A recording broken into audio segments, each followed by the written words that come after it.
चल बेटा। हाँ अब मैं आवाज़ आ रही ना सबको? हाँ चलो मैं अब म्यूट कर रहा हूँ सबको। और वर्ड प्रॉब्लम अपनी चल रही थी बेटा। मैंने 3.3 एक्सरसाइज कराई थी और 3.3 में केवल एक ही क्वेश्चन रह गया था, तो मैं आपको एक क्वेश्चन कराता हूँ, फिर अपन 3.4 पे शुरू करते हैं। तो 3.3 में आप देखेंगे कि फ्रैक्शन वाला क्वेश्चन, काय का क्वेश्चन है? फ्रैक्शन। अरे फ्रैक्शन वाला। तो फ्रैक्शन वाले क्वेश्चंस 3 वैरायटी के बने, ठीक है? 3 वैरायटी के मैं आपको ऐसे ही समझा दूंगा, तो आप आरडी के सारे क्वेश्चंस बेटा इजी वे में कर पाओ। तो आरडी के आप सारे क्वेश्चंस इजी वे में कर पाओ। तो फ्रैक्शन वाले क्वेश्चंस कैसे होते हैं, एक क्वेश्चन तो मैं करके बता रहा हूँ, फिर मैं आपको बताता हूँ वेराइटीज कैसे आती है, ठीक है? तो 3.3 एक्सरसाइज क्वेश्चन नंबर 4, थर्ड का, सॉरी थर्ड है, फोर्थ है, थर्ड का 5th। देखो अपन कैसे लिखते हैं, तो सब जने पहले लिखना शुरू करो। लिखो let the numerator is equal to x. Let the numerator, सब जने लिखिए, let the numerator is equal to x. Next line, and the denominator is equal to y. And the denominator is equal to y. And the denominator is equal to Y.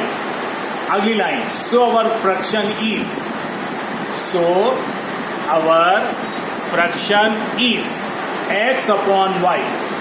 So our fraction is x upon y is equal to question mark. Is equal to question mark. मतलब हमको ये find करना है। तो actual बच्चे गलती कहाँ करते हैं? गलती कहाँ होती है? गलती होती है कई बार बच्चे क्या करते हैं कि x फाइंड कर लेते हैं, y फाइंड कर लेते हैं और x पे ब्लॉक बना देते हैं, y पे ब्लॉक बना देते हैं। जबकि क्वेश्चन में पूछा रहता है what is fraction, what is fraction. तो बच्चे जनरली गलती करते हैं, इसलिए हमने क्या किया, फर्स्ट 3 लाइन लिखी। न्यूमरेटर क्या मान लिया? x, डिनोमिनेटर क्या मान लिया? y,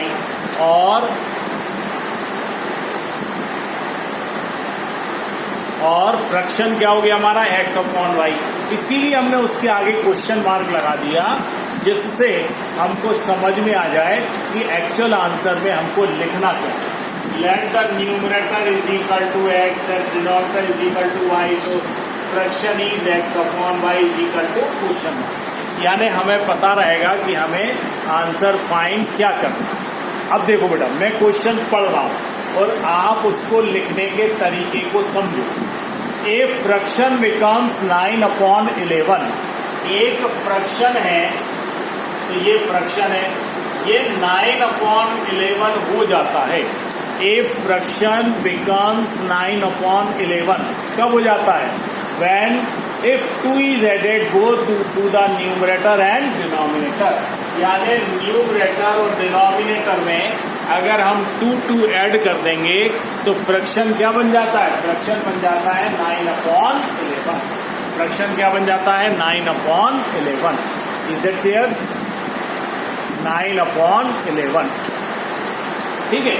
अब देखो इसको क्या करेंगे, इक्वेशन बनाने के लिए क्रॉस मल्टीप्लिकेशन। 11 इधर आ जाएगा, 11x प्लस 22, y इधर चला जाएगा, 9y प्लस 18, तो 11x माइनस 9y, 18 माइनस 22, तो 11x minus 9y is equal to -4। Dash dash dash equation 1। ये बन गई हमारी पहली इक्वेशन। एक्चुअल फ्रैक्शन की पूरी बेटा एक एक्सरसाइज है आरडी में। जिन बच्चों के पास आरडी है वो आरडी में से फ्रैक्शन की एक्सरसाइज करेंगे, और जिन लोगों के पास आरडी नहीं है तो वो क्या करने वाले हैं, मैं आपको एक्सरसाइज की फोटो खींच के ग्रुप में डाल दूंगा, तो आप एक्सरसाइज करना। तो फ्रैक्शन का एक इक्वेशन बन गई। अब सेकेंड इक्वेशन देखो, अब क्या कह रहे हैं आगे,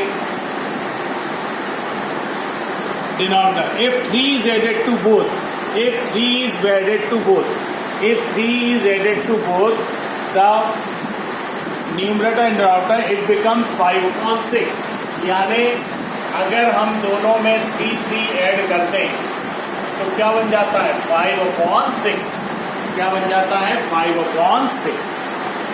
तो अब 6 का मल्टीप्लाई इधर हो जाएगा 6x + 18। 5 का मल्टीप्लाई इधर हो जाएगा 5y + 15। तो 6x - 5y 15 - 18। तो 6x - 5y = -3। That is our equation number 2. That is our equation number 2. अब हम एलिमिनेशन मेथड से सॉल्व करें। तो फ्रैक्शन वाले क्वेश्चंस बहुत ही सरल होते हैं और 3 वैरायटी के क्वेश्चन। कितनी वैरायटी के? 3 वैरायटी। तो मैं आपको तीनों वैरायटी बताऊंगा। एक वैरायटी तो ये हो, एक ये वैरायटी। पहले मैं बुक के क्वेश्चन ढूंढ के करा दूं, फिर मैं आपको वैरायटी सिखाऊंगा।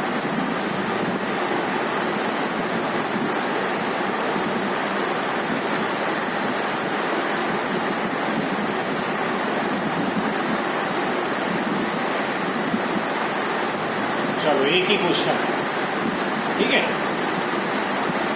चलिए एक ही क्वेश्चन है। अब मैं आपको वैरायटी सिखाता हूँ। इसका स्क्रीनशॉट लेते जाना, वैसे मैं वीडियो भी डाल दूंगा।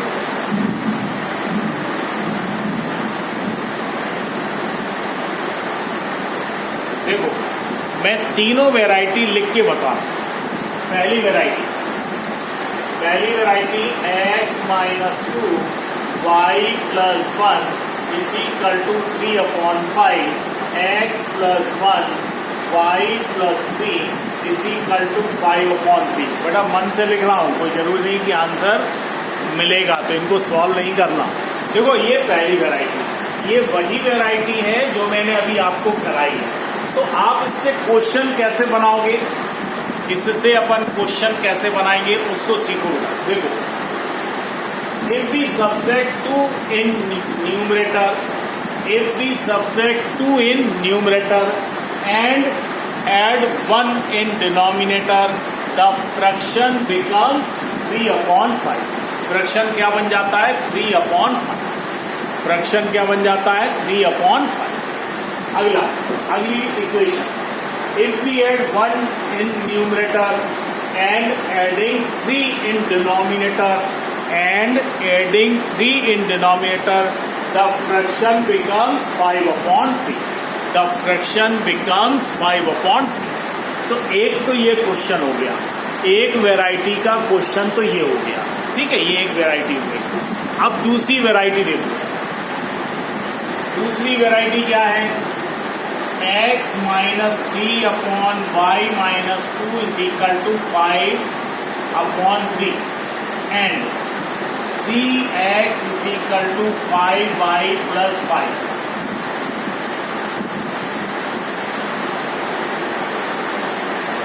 अब ये दूसरी वैरायटी हो गई। तो दूसरी वैरायटी क्या हुई देखो। अच्छा मैं एक काम करता हूँ, पहले मैं दूसरी वैरायटी प्योर लिखता हूँ। दूसरी वैरायटी में प्योर लिखता हूँ।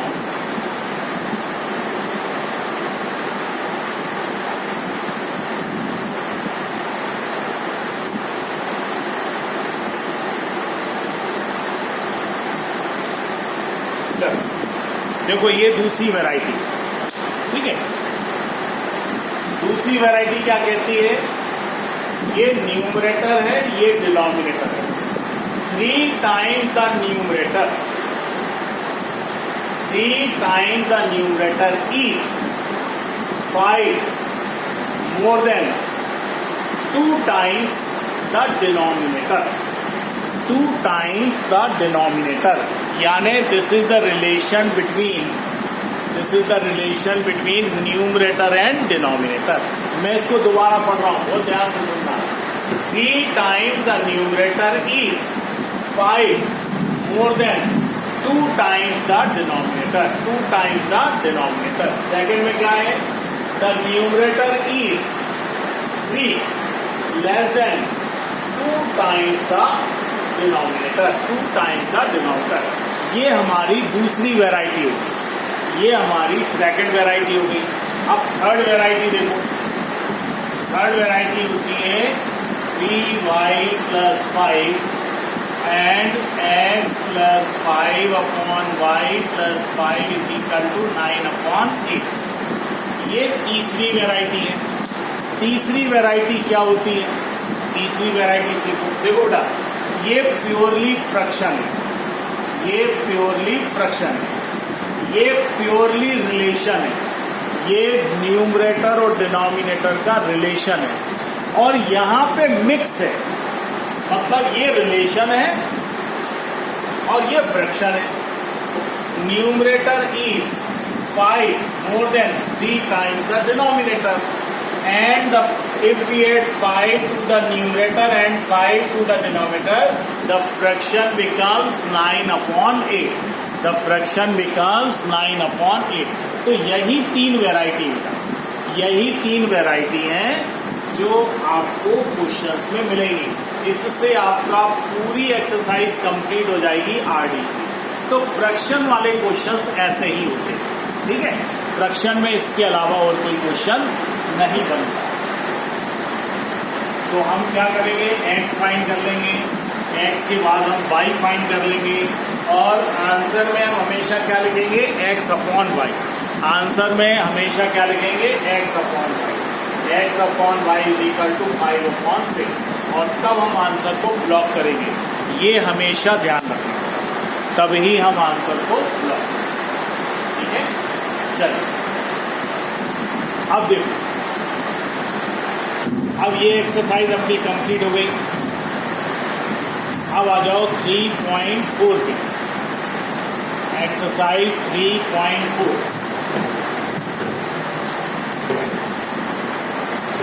Exercise 3.4 question number second. अरे बेटा ये फ्रैक्शन वाला था, मैं ढूंढ ही नहीं पाया। चलो question number second. From the pair of line this, if we add 1 to the numerator and subtract 1 from denominator, exercise 3.4 question number second का फर्स्ट। बहुत ध्यान से देखना बेटा। If we add 1 to the numerator and subtract 1 from denominator, the fraction reduced to 1, यानी fraction क्या बन जाता है, 1। फ्रैक्शन क्या बन जाता है, 1। अब इसी की सेकंड इक्वेशन देखो, इट बिकम्स 1 अपॉन 2। ये 1 अपॉन 2 भी बन जाता है। कब बन जाता है, when we only add 1 to the denominator, we only add 1 to the denominator। देखो बेटा, जब भी इक्वेशन बने हमेशा ध्यान दो, अगर वर्ड प्रॉब्लम में आपको एक्सपर्ट होना है, अगर वर्ड प्रॉब्लम में आपको एक्सपर्ट होना है तो सबसे अच्छा तरीका बताओ, पहले क्वेश्चन पढ़ो, क्वेश्चन पढ़ के इक्वेशन बनाओ, और इक्वेशन से फिर क्वेश्चन बनाओ। तो आपका वही क्वेश्चन बनना चाहिए जो बुक में लिखा है। देखो मैं इससे क्वेश्चन बनाता हूँ, ध्यान से देखना। If we add 1 to the numerator and subtract 1 from denominator, the fraction reduce to 1 becomes to 1. चलो, if we add only 1 to the denominator then it becomes to 1 upon 2. तो हमेशा बेटा इक्वेशन से आपको क्वेश्चन बनाना भी आना चाहिए। क्वेश्चन तो जिस दिन बेटा आप इक्वेशन से क्वेश्चन बनाना सीख गए, उस दिन आप एक्सपर्ट हो जाओ। तो ये फ्रैक्शन वाले क्वेश्चंस कंप्लीट हो। आप पूरी आरडी में से जिनके पास है वो आरडी के फ्रैक्शन वाले क्वेश्चंस कर लें।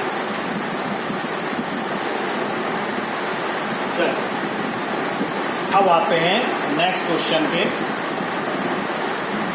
नेक्स्ट सेकंड में बेटा एज वाला है, एज वाला मैं करा चुका है ना, एज वाला मैं करा चुका।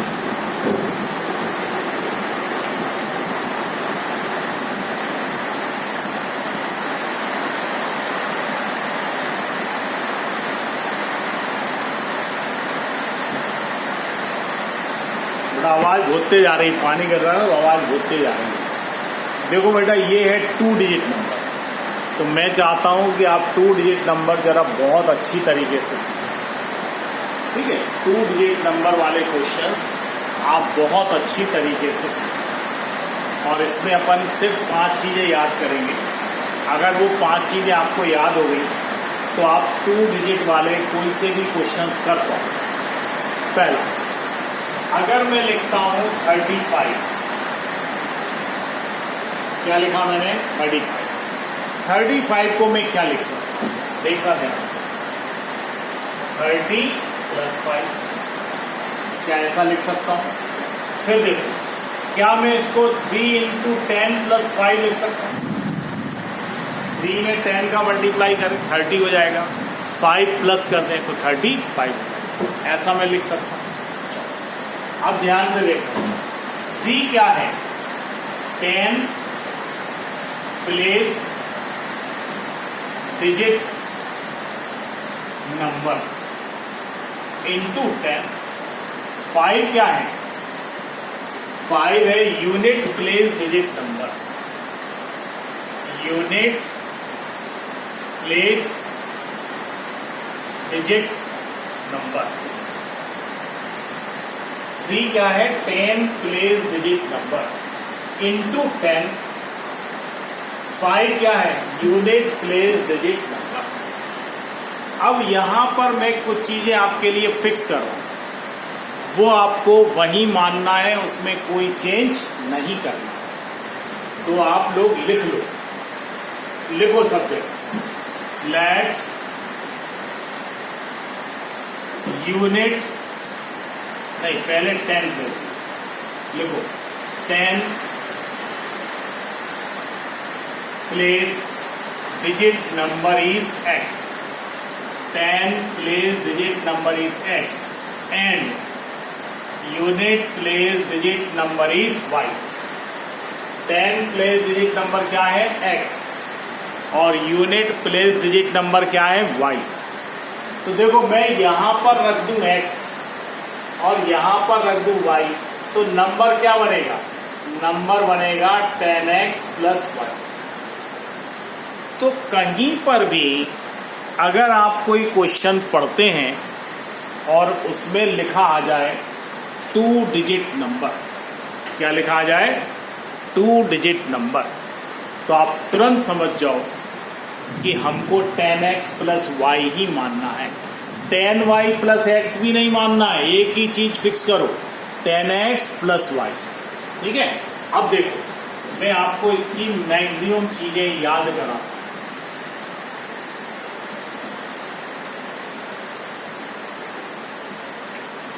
टेन प्लेस डिजिट नंबर है x, unit place digit number है y, तो हमारा नंबर है 10x + y।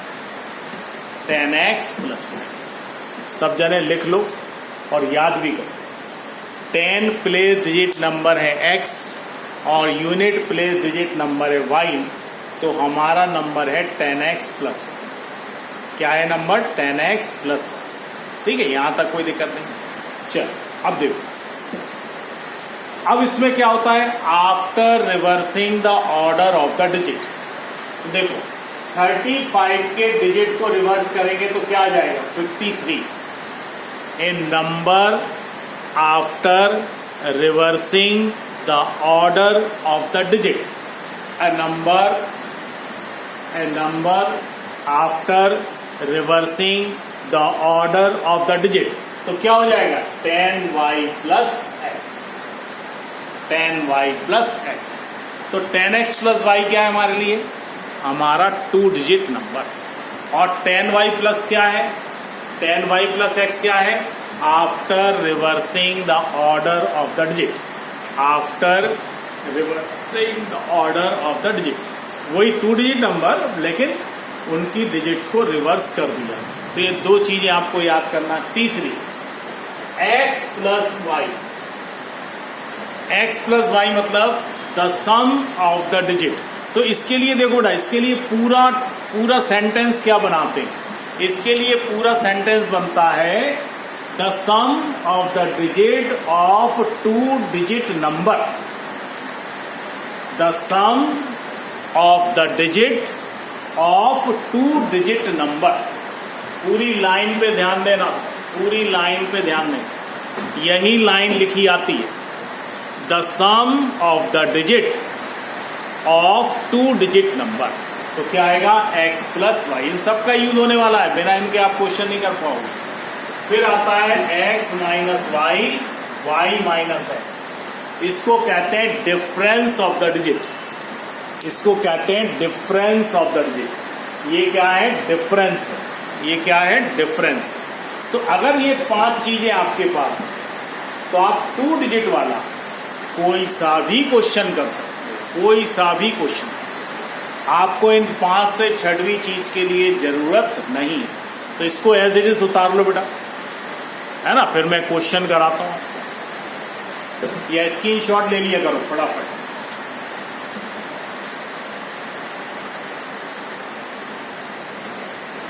आज बेटा कई लोग फीस दे के गए हैं और 3-4 लोगों ने गूगल पे भी कर दिया है, 3-4 लोगों ने गूगल पे भी कर दिया है, और कई लोग आज फीस दे के गए हैं और बहुत सारे लोगों की अभी रह गई। तो एक बार मैं फिर अपना नंबर लिख देता हूं, अगर गूगल पे करना चाहें तो। और अगर गूगल पे नहीं है तो आप जो है डायरेक्ट आके भी, घर आके भी दे सकते, ठीक है, घर आके भी दे सकते। तो मैं उम्मीद करूंगा बेटा 1-2 दिन में आप लोग फीस सबमिट कर दो, है ना, जितना मैंने बोला था उतना कर। तो देखो 2 डिजिट वाले, अब मैं क्वेश्चन पढ़ रहा हूं, आप बहुत ध्यान से सुनना। The sum of a digit of 2 digit number आ गया। देखो exercise 3.4 question number 2, question number 2 का थर्ड क्या कह रहे हैं वो, तो देखो हम क्या मानेंगे, unit place digit number is equal to y, 10 place digit number is equal to x, so number is 10x plus y. ये तो हमें सारे क्वेश्चंस में लिखना ही लिखना, ये तो हमें सारे क्वेश्चंस में लिखना ही लिखना। अब देखो क्या कह रहे हैं, अब मैं पढ़ रहा हूं। The sum of the digit of 2 digit number, मैंने अभी बोला था पूरा dialogue, the sum of the digit of 2 digit number is 9, यानी पहली इक्वेशन बन गई x plus y is equal to 9। This is what, this is our first equation, this is our first equation. क्या कह रहे हैं वो, the sum of the digit of a 2 digit number is 9, यानी डिजिट का सम, जैसे 45 है तो 45, 4 प्लस 5 इज इक्वल टू 9, यानी डिजिट का सम कितना हो गया, 9। आगे पढ़ते हैं। Also 9 times this number, 9 times this number, कौन सा number, 10x plus y. 9 times this number, मतलब हमारे नंबर को हम काय से मल्टीप्लाई कर दें, यहाँ पे क्वेश्चन मार्क जरूर लगा लेना, यहाँ पर भी x और y नहीं चाहिए उन्हें, यहाँ पर उन्हें 2 डिजिट नंबर चाहिए। चलो आगे लिखते हैं।